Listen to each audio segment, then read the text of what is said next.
Morning student, this is English second of class 7th and today we will complete today we will continue this chapter 4 pronoun part 3 and we will start from relative pronoun. That is the last this is the last type of pronoun that is left. So let's start. The word who, whom, whose, which, that are relative pronouns. They look like the interrogative pronouns but they do not ask questions. They identify a person or thing by adding a fact about them. ठीक है, तो क्या हो जाता है कि ये जो शब्द हैं हु, हुम, हुज, विच, दैट, ये रिलेटिव प्रोनाउन हैं. ये इंटेरोगेटिव प्रोनाउन की तरह लग सकते हैं क्योंकि हुम, हुज, विच ये क्वेश्चंस में भी आता है. व्हाट आर यू डूइंग, हुम डू यू नो, तो ये क्वेश्चंस में भी आता है. पर जहाँ पर क्वेश्चन मार्क नहीं लगा हो, जहाँ पर इंटेरोगेटिव सेंटेंस ना हो और हुम, हुज, विच लगा हो, वहाँ पर रिलेटिव प्रोनाउन का इस्तेमाल होगा. क्योंकि रिलेटिव प्रोनाउन क्या करता है कि वो क्वेश्चन नहीं पूछता, वो आइडेंटिफाई करता है किसी पर्सन या किसी चीज़ को बाय उसमें एक तथ्य जोड़ करके, एक फैक्ट जोड़ करके. ठीक है, जैसे कि for example those who still have not paid must paid today. ठीक है, जैसे कि ये था. फिर देखिए I have a friend whose cousin acts in a film. So like this. Okay, और इसके बाद ये सब एग्जाम्पल्स हैं, सब आप स्वयं पढ़ लीजिएगा. अब यहाँ पढ़ते हैं रिलेटिव प्रोनाउन के बारे में. तो relative pronouns used in a place of noun in order to join two sentences. तो रिलेटिव प्रोनाउन क्या होते हैं कि यूज़ होते हैं उस प्लेस में नाउन की जहाँ पर किसी दो सेंटेंस को जोड़ना होता है, जैसे ही कंजंक्शन का काम जो होता है. For example the boy is in the room, the boy is playing video games.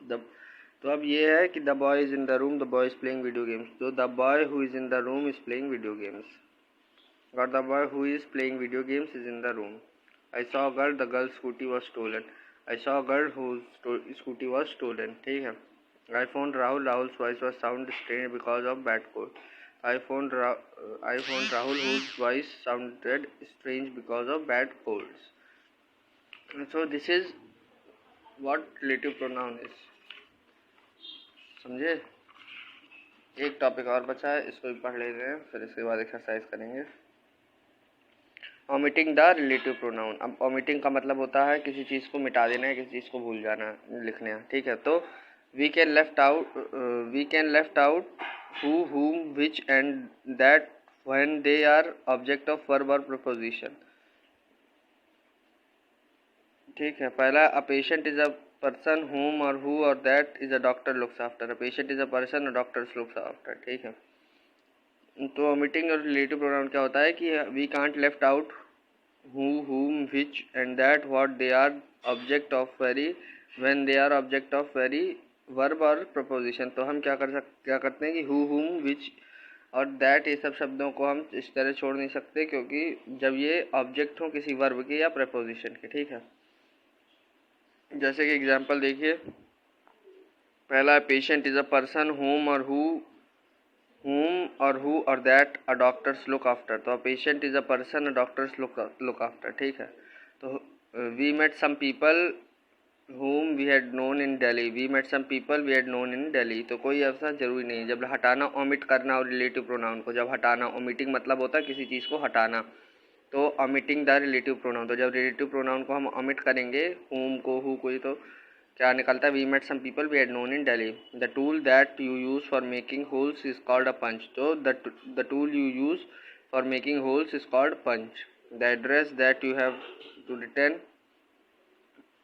To is printed on the bag. तो the address you have to return is printed on the bag.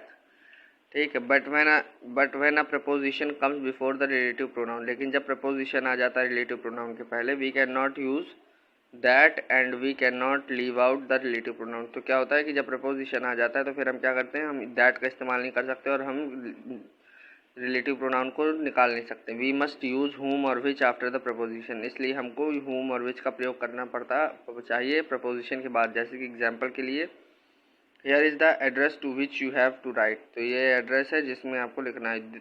The show for which we wanted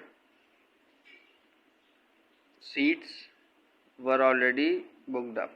ठीक.